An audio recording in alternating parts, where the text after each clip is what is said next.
On 2nd January 1893, Shireen, at the age of 15, gave birth to a son who was named Jamshed after the Persian king.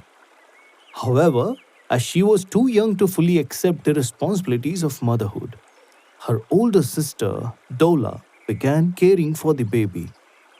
Dola and her husband, Faridun Nauroz Irani, were childless and lived in the resort town of Lonavala, not far from Pune, where they owned a restaurant near the railway station. As was the common custom among Zoroastrian relatives, Dola and Faridun accepted complete responsibility for the child and raised Jamshed as their own son. Some months after Jamshed was born, Shireen again conceived, but this pregnancy was experienced differently. From the beginning, Shireen felt the natural joy of an eagerly expectant young mother. She had been unprepared for her maternal duties with her firstborn. Whenever her sister Dola would bring Jamshed to her, she would shy away from the baby. During her second pregnancy, however, she had matured and her feelings were quite the reverse. The young woman's heart longed to shower love upon her unborn child. The exact details and dates of where the family resided when their second child was born and during his childhood are not known. But some believe Sheriar and Shireen were residing at the time at 816 Batla Mohalla in Pune. The house was called Bhopla, Pumpkin House, because next to its entranceway was a large round stone resembling the shape of a pumpkin. Across the nearby courtyard was a wishing well, which the locals considered auspicious. During her pregnancy, Shireen would often have wonderful dreams and describe them to her mother Golandun, who would interpret their meaning. From the day that she conceived, the young woman was convinced that her expected child would be extraordinary and remarkable. Sheriar shared his wife's expectation. He would read beautiful ghazals, Persian poems to her from the Divan of Hafiz, explaining the poetry's hidden meaning. Sheriar was a poet and he would occasionally compose monajats, Zoroastrian prayers, and other spiritual songs on divine theme and recite these to Shirin. As to be expected, the whole family and even the neighbors anxiously awaited the birth of Shirin's second child. Shireen was more lovely and radiant than ever, and all anticipated a beautiful baby. The most wonderful event in 1400 years is about to occur.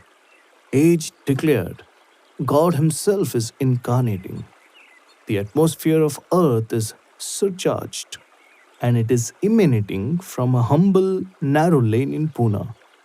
In the early morning of Sunday, 25th February 1894, the long awaited moment arrived. Shireen was lying asleep in bed at the David Sassoon Hospital. Grandmother Golandun was by her side. The midnight gong sounded 12 times in the distance. Nurses came frequently to look in on her. The expectant mother was relaxed in a deep sleep. Suddenly, Shireen awoke and told her mother that she had a vivid dream. A dream? Golandun inquired. What did you see? Tell me. Shireen answered, I saw seated in a chariot a person as glorious as the sun. His cool brilliance pervaded the atmosphere. A few people were pulling his chariot, while thousands of people led him in a procession. Tens of thousands of eyes were gazing at him. Enraptured by his divine radiance, I too was in the procession and marveled at the lustre of his face. His light fell on the whole procession, and people's eyes were fixed on him. They could not look away. Tears of joy came to Golandun's eyes, and she said, Daughter, a very auspicious son will be born to you. His name will be spread all over the world. He will walk among thousands of people one day and be carried in grand processions, as you dreamt. He will be given special reverence and honor.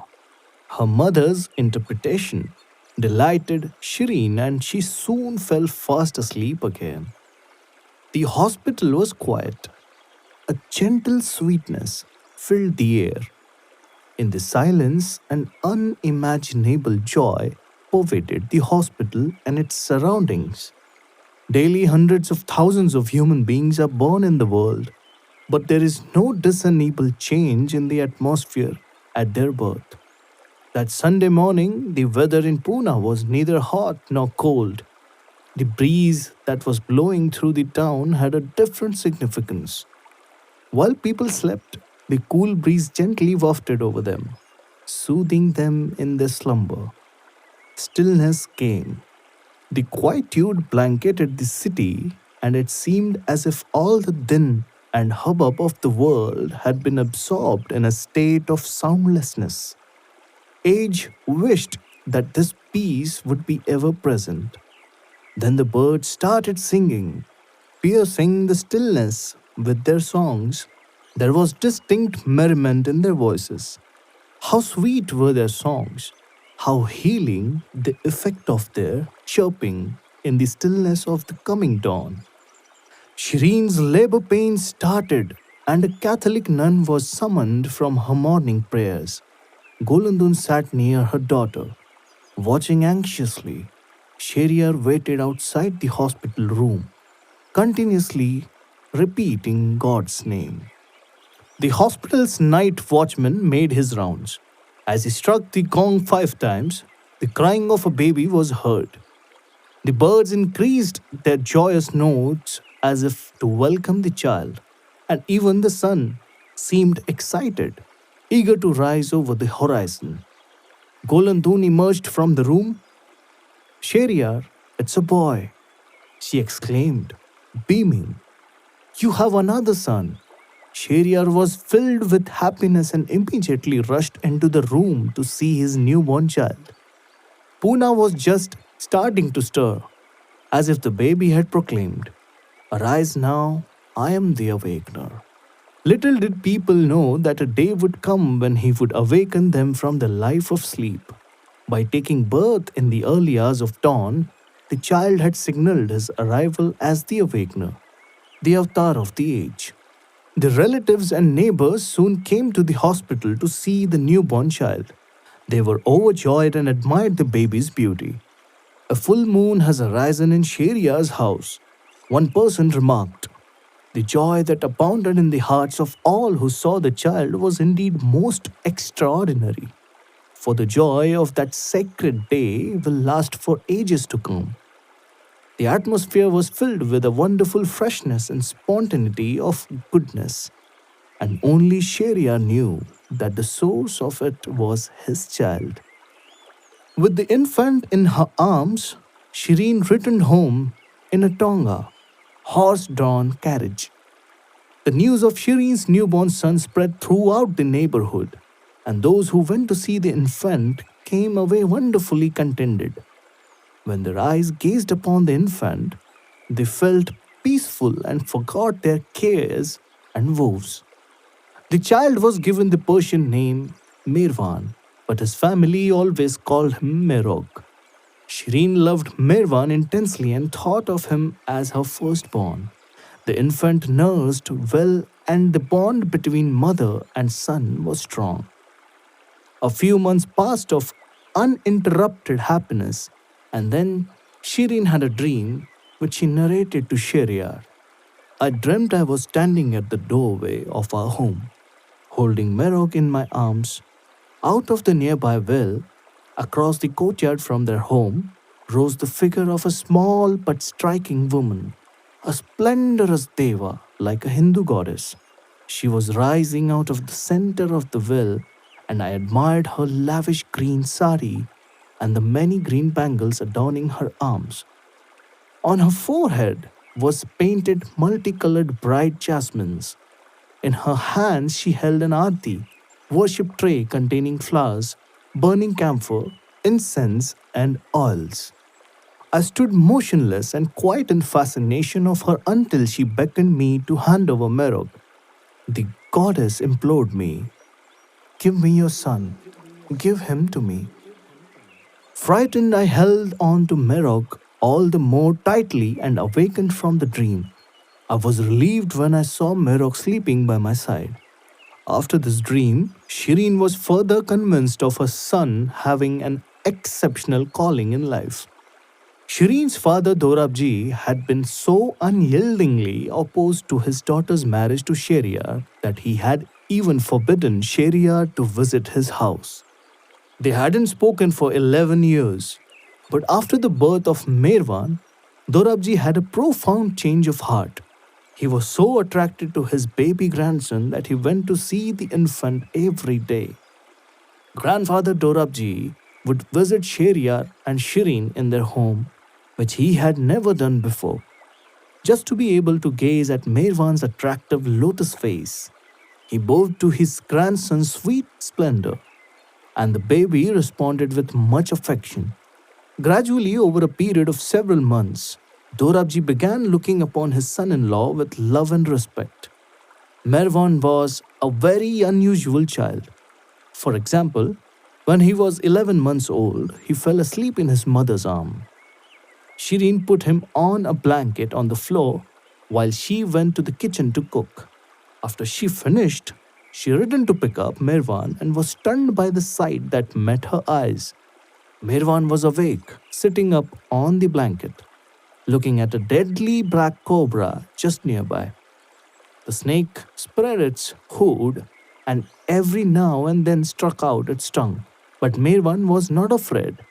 Instead, the child was observing it carefully and swaying his head in rhythm with the cobras as if he were an infant snake charmer. Terrified, Shireen screamed for help. The cobra quickly slipped away. Shireen clasped Merwan in her arms, and she later related that he looked up at her as if to say, "Why did you interrupt my play? I was having fun." By the time the neighbors gathered, the cobra had disappeared. Even after searching for a long time, it could not be found and was never seen again. The neighbors consoled Shireen, assuring her that this was an auspicious sign of her son's exceptional future. When Merwan started talking, he called his mother Mimo and his father Bobo. Merwan started walking before he was a year old. His mother was pleasantly surprised when one day he stood up and walked to her without stumbling. But his new skill soon proved vexing.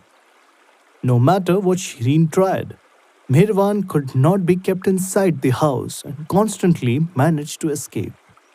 One day, Shireen became so exasperated that she picked him up outside and taking him back into the house, tied his leg to the bed spot with an old sari. She put a plate of puffed rice and some water near him and then returned to the kitchen. Merwan started crying, upset by his loss of freedom, but Shireen ignored him and eventually little Merwan fell asleep. When Shireen came to check on Merwan, she found him sleeping. On his cheeks, tears sparkled like pearls. Shireen was overcome with tenderness for her son, for he looked so helpless, leashed to the bed spot, and she untied him. Moments after awakening, however, finding himself no longer bound, he ran outside to the lane. Shireen would often have to tie Merwan to the bed, and this continued until he grew to a more manageable age.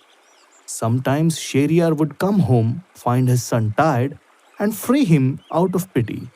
But after he had played with his father, he would escape outside until a passing neighbor would pick him up and bring him back to the house. Little Merwan was adored by the entire neighborhood and doted upon by all. He had three maternal aunts, Masis, Dola Masi, Pila or Piroza Masi, and Banu Masi, and two maternal uncles, Mamas, Dinsha Mama and Rustam Mama. All loved their nephew and they would come to the family's house just to see our Merab. After working for several years in Bombay, Merwan's paternal uncle Kaka, Khodadat Kaka, had returned to live in Iran. However, after Merwan was born, Khodadat returned to India for 6 months every year just to visit his young nephew. Once Shireen confronted her brother in law, Khoda, you always say you can't afford this. You can't afford that. How is it that you can afford to come to India every year? Khoda the Kaka smiled and replied, I have to see Merog, don't I? I am his uncle, am I not? The boy's countenance was unusually charming. His sweet smile spread gladness in the hearts of all who met him. His face shone with delight. The child was so darling that even casual acquaintances were drawn to him. The boy's golden hair was so appealing that for 5 years Shireen did not allow it to be cut. The golden brown locks fell to his small shoulders, and strangers would often mistake him for a European child. Although the boy was young, his mother had already started making grand plans for him. When Merok grows up, Shireen would often tell her relatives, I shall send him to England for his education. He will become a noted doctor or a great scientist. Merwan was a healthy child, except for one affliction. He had a sensitive stomach and weak bowels. He was not a big eater. His intake was minimal. Perhaps because of his stomach, he preferred less spicy food. His mother thought he ate the wrong things and would spank him for it. Seeing her spanking the boy one day, Shireen's sister Dola Masi stopped her, saying, Shireen, don't spank Mirog. I cannot bear to see him crying. Sheriar never laid a hand on his son. He always knew that Merwan was the one God had promised him. As a boy, Merwan followed the normal course of life. When he was about 5 years old, he was admitted to the primary section of the Gujarati medium Padamji school, where he learned the Gujarati ABCs and basic numbers. He studied at this school for 3 years. Merwan did not like arithmetic and would complain about it to Bobo. Although Merwan was extremely intelligent, studying mathematics became a bane to him. One day at the Padamji school, during an arithmetic lesson being taught by Miss Ratanbai, Merwan had an overwhelming experience which he later described. I saw a great glitter of circles with tiny points in them as if suns, moons, and stars were being projected from those points. His teacher noticed that Merwan suddenly looked dazed or dizzy, and as she watched, he lost consciousness and fell out of his chair. She rushed to him, laid him on a bench, and sprinkled water to revive him. After a while, the boy regained consciousness, and his teacher asked, Merwan, are you all right? What happened? The boy muttered, A halo. I saw a divine halo. The teacher could not understand what the child meant and inquired, Merwan, how do you feel? Would you like to go home? I'm all right, the boy replied. I don't need to go home. But when the teacher resumed her lesson, Mirwan sighed with regret, for after enjoying the Noor state or the light of God, an experience of divine effulgence, here was this awful arithmetic again. It would have been much better if I had gone home, he thought wistfully. Once, when Shireen was menstruating, she was taking rest and keeping aloof from the family, not cooking or touching anyone according to the custom of the time. Mirwan could not understand her strange behavior and would try to be near her. When he went in her room, Shireen would say, Merog, don't bother me. Stay away from me today. When he asked, Why, Mimo? Shireen replied, My tummy hurts. If your tummy hurts, what is wrong if I touch you?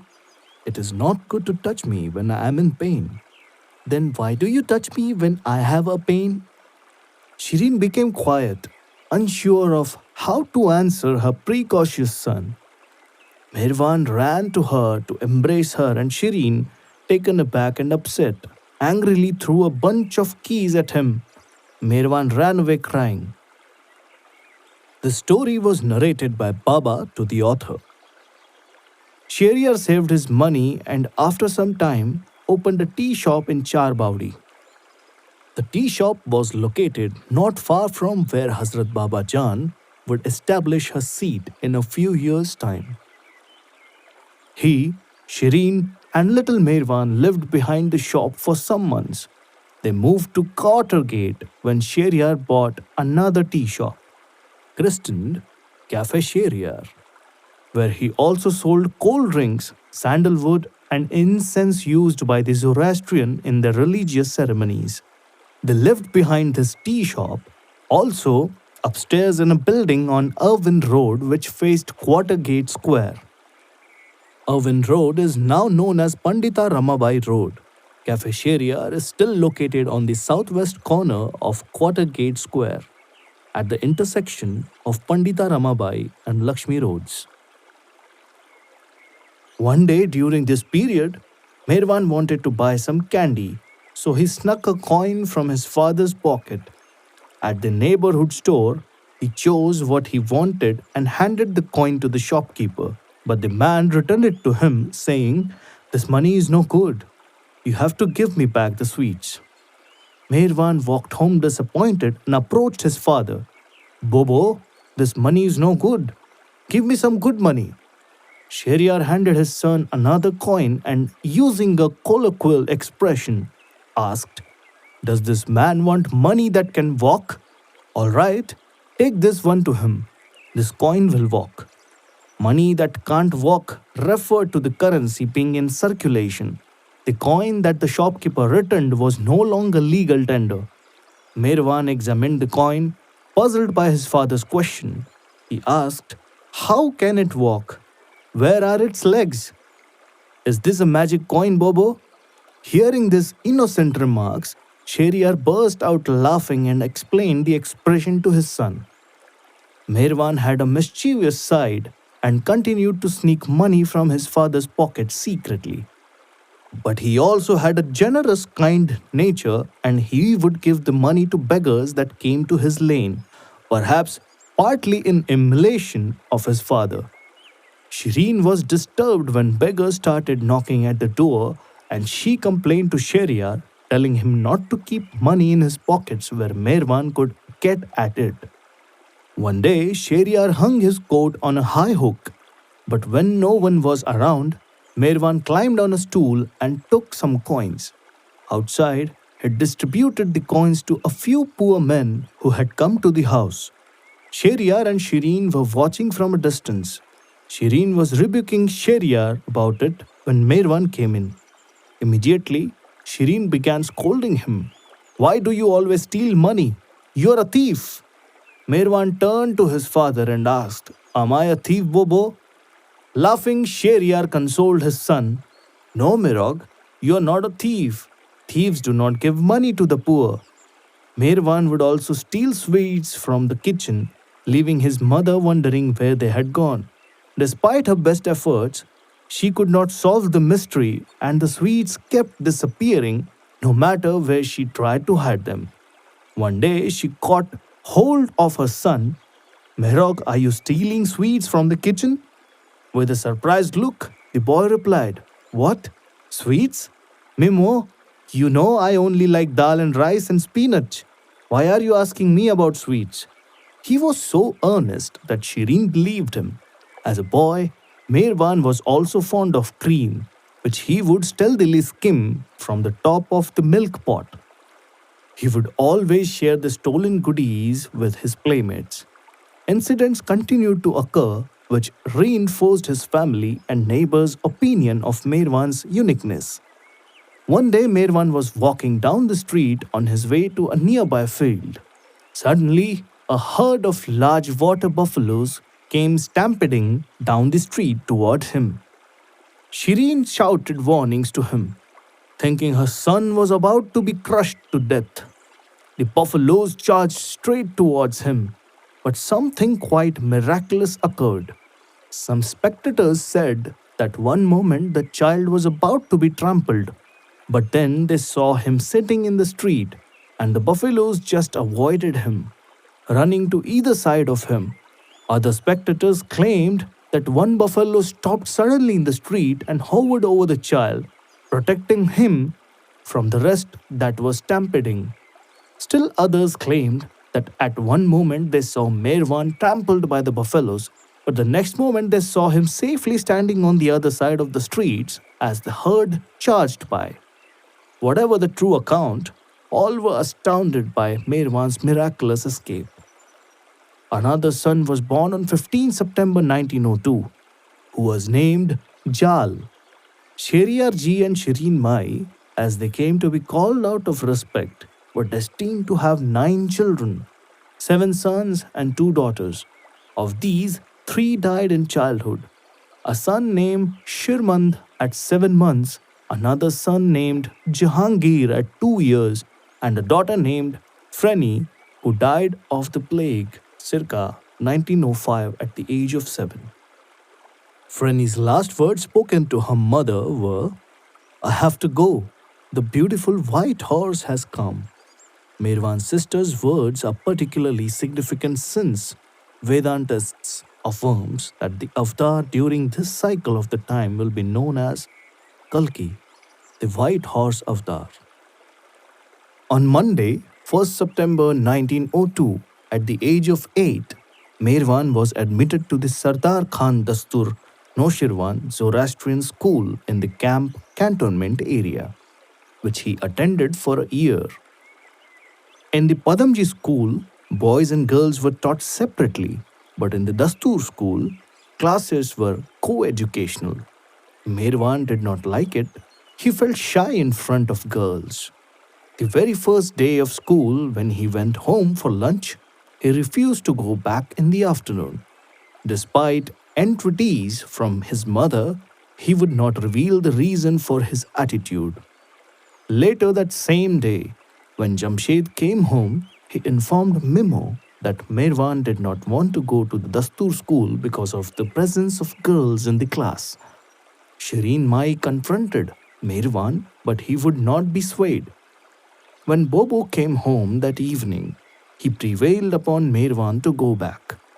"If you do not go to school," he reasoned, "years will pass by in vain without learning. If you do not like the company of girls, you can simply avoid them. But you have to go to school."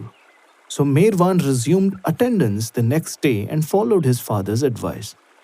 If an occasion arose when he had to speak with a girl, he would stare at the floor while talking to her. Merwan concentrated on his studies and took an avid interest in games and sports at school. He was a good athlete and especially loved cricket. He always gave his utmost to whatever game or sport he was playing. He was also a fast walker and runner. His friends nicknamed him Electricity. Although Merwan was not at the top of his class, he impressed his teachers with his moral conduct, and he was often praised to the principal and his parents for his exemplary behavior. Once after lunch, Merwan returned to school early. There was plenty of time before classes resumed, so he wandered to a solitary place and surveyed the surroundings. A girl in search of her friend happened to come by and requesting his help caught him by the hand. Merwan's attention was elsewhere, and her sudden appearance startled him. He tried to pull his hand away, but the girl held on tightly. Seeing that she would not let go, he gently pushed her away. She lost her balance and fell. The little girl cried and ran to report the matter to a teacher, who punished Merwan. He took the beating without a word. Moreover, of his own volition, he approached the girl and apologized for pushing her. The principal of the Dastur school was a European woman named Miss E. Chatham. Her affection for Merwan was touching. A day would not pass without her speaking with the boy. She would also invite him to her house for dinner, which was unusual since Merwan was so young. At that time, the Dastur school admitted boys only at the primary level.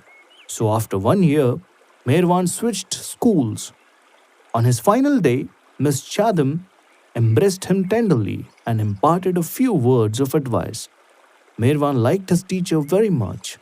He listened with downcast eyes and shed tears at their parting, knowing he would miss her. Among Merwan's childhood friends were a Muslim, Abdul S. Ghani, later known as Dr. Ghani. Ghani's younger brother Abdur Khodadad Shirzad Irani, nicknamed Khodu and later Sailor Mama. Khodu's relative Bairam Jamshed Irani, nicknamed Beli, Mia Khan, Palkhiwala, and several others, most of whom were of Persian descent like himself. They comprised his neighborhood playmates. With them, Merwan delighted in flying kites, playing marbles, hide and seek, gilli danda, and at night a game called Night Time in the moonlight. Bailey recalled. Gilli, a small wooden piece, is hit as far as possible by a danda, a wooden stick. It is played by teams trying to catch each other's hits. Merwan was an expert in playing marbles, and nobody could win against him. Merwan would often be seen engrossed in this game near his house. He would win all the marbles from all the boys in the vicinity. He would then either give them back equally to all the boys, donate them to the poor children, or sell them cheaply to other boys. And from the 4 to 6 paise cents he earned, he would buy some food items for himself as well as for his friends. Likewise, Merwan was also an expert at kite flying. He would prepare the kite string by himself. He would order friends to pick up pieces of glass wherever they found them. Collecting the glass from them, he would take it home and crush it into powder, using a mortar and pestle used for grinding masala, spices. Then he would strain this powder and add to it other ingredients, a kind of glue and other powders to give it color. He would mix all this, boil it, cool it, and apply the solution to the string. He would spend almost the entire day in making the string himself. For a person of my nature, it felt very boring. But Merwan had a lot of enthusiasm in preparing his fighting kite, and he used to succeed in cutting his opponent's strings, which is the object of competitive kite flying. At the end of a session of this game, it is customary for the winner to rewind the string on his spindle, but Merwan would break his string deliberately and let the kite fly away gracefully into the sky. He would observe its flight, enjoying the sight of the kite swaying here and there up in the sky. Even though it meant once again Merwan would have to take another day to prepare a new kite string because of this gesture. As far as I know, the game that Merwan most enjoyed was Gilli Danda, whether played in the narrow lane of his house, at school, the gymkhana, or at Bhoot Maidan. A Maidan is an open public space, like a commons. Bhoot means ghost. So at one time this area may have been thought to be haunted, perhaps because of some tragedy that had occurred there. Wherever he got a chance, he would start playing Gilli Danda. He had extraordinary skills in that game, not only in hitting the gilli and increasing the score of his team, but also in catching the gilli of the opposite team with such swiftness, in the twinkle of an eye, that the players as well as spectators were left dumbfounded. They would often wonder how a gilli that had been struck so hard landed in Merwan's hand. The surprising part of it is that whenever he started playing this game, someone or the other would immediately pop up from somewhere and join him. Other times, he would, without any hesitation, pull young or old, known or unknown, whether they knew the game or not, into the game. The other person, whether rich or poor, regardless of community, would be drawn to Merwan as if by some hidden power and felt themselves as Merwan's favorite and thus respected Merwan in this manner. This characteristic was visible in him from his childhood and is still there even today.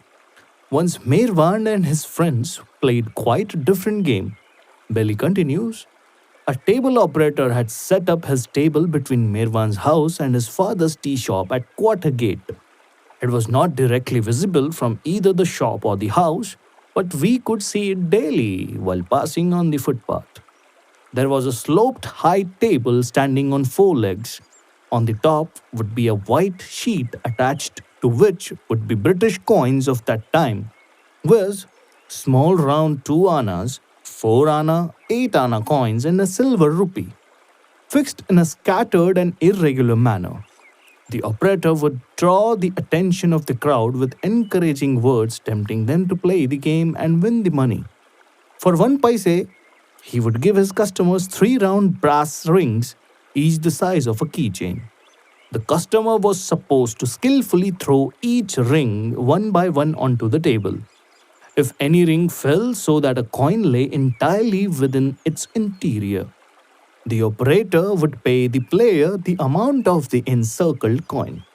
The ring had to completely encircle the coin for the price to be paid, and no payment was made if the ring rested on top of the coin. Several times Mirwan and I would stand by the table enjoying the show of the players and others watching the action. Looking at this, we were inspired to try out our own skills and powers. So one afternoon, when it was not so hot and the public was also less, we surrendered to this inspiration. Paying 1 anna, Mirwan purchased 12 rings and we shared 6 each. We started playing. Mirwan went first and did not score. And then I went but failed to score also. Joyfully criticizing each other, we left the place hurriedly. After a few days, we once again started playing and thereafter played for 3 days more. In total, Mirwan had lost 4 annas, but on the final shot, he recovered the entire amount. After that day, he never even went close to this game. The police raided the place after a few days' time, and we do not know what happened thereafter to the operator. Bailey described Mirwan's nature as follows. Mirwan was of a benevolent nature, and all his companions were extremely fond of him. He was our leader and acted lovingly towards all. He would settle any dispute among us amicably. If by chance we found him absent for a day, we would go to his home and inquire about him. In his style and conduct, Mirwan was simplicity itself. He did not have a tinge of pride and knew not what arrogance was. From childhood, he was straightforward and liberal, more conscious of others' misery than his own. He was devoid of family pride or craving for name, fame, respect, or honor. In his thinking, he was clean and pure, and from his boyhood, shunned the contact of girls or women, keeping himself aloof from them.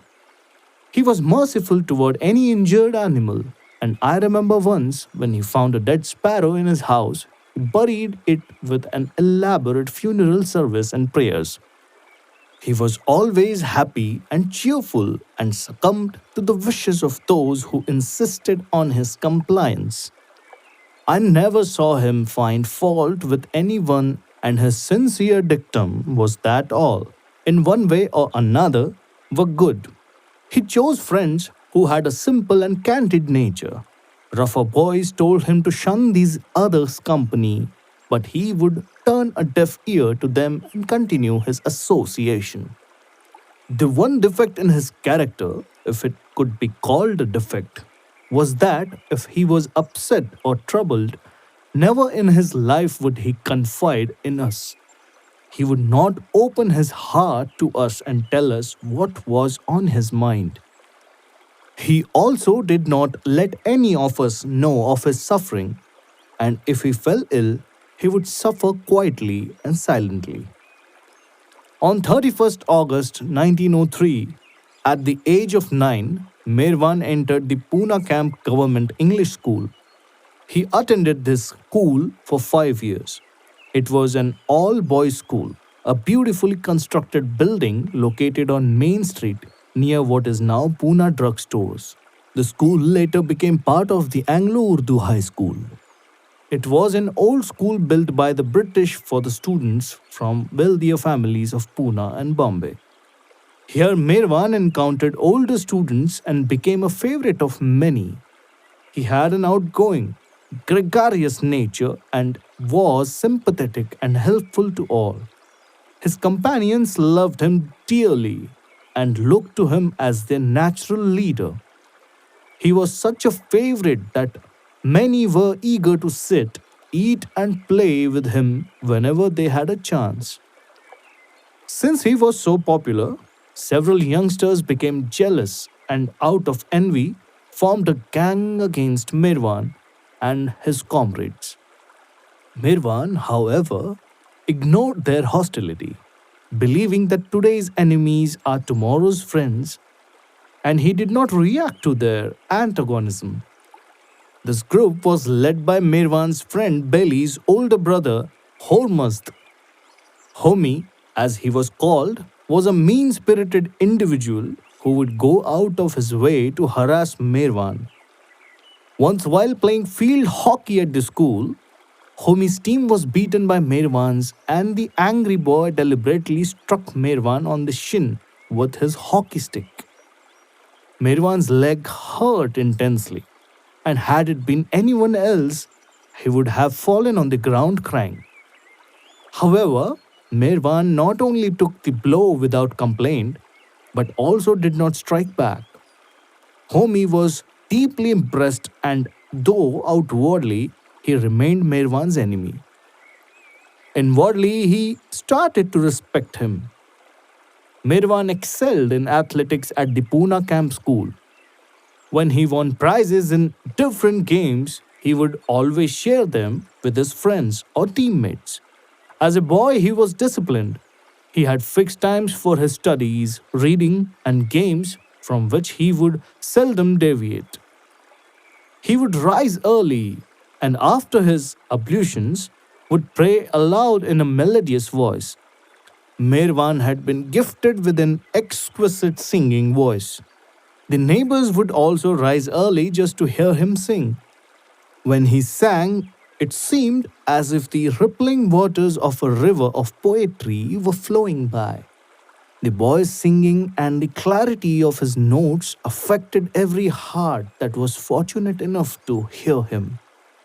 After prayers, Mirwan would have his breakfast and go to school. From childhood, Mirwan was devotedly religious. Like all faithful Zoroastrians, he would attend his local Agyari, fire temple, with his parents, and the priests were impressed by the youngster's devotion. The fire temple located nearest to the family's residence was the Kadmi and Shahi Anjuman Agyari in the Khorshedwadi area of the camp. The locals called the fire temple the Komra, cock, Agyari because of the crowing cock on the weather vane on the top of the building. Mirwan and Jamshed's Navjot sacred thread ceremony was performed before a gathering of Pune Zoroastrians when Mirwan was about 10 years old. Yet the boy was not drawn to the ceremonial atmosphere of the fire temple and used to thumb rapidly through the pages of the prayer book, hoping the service would end soon.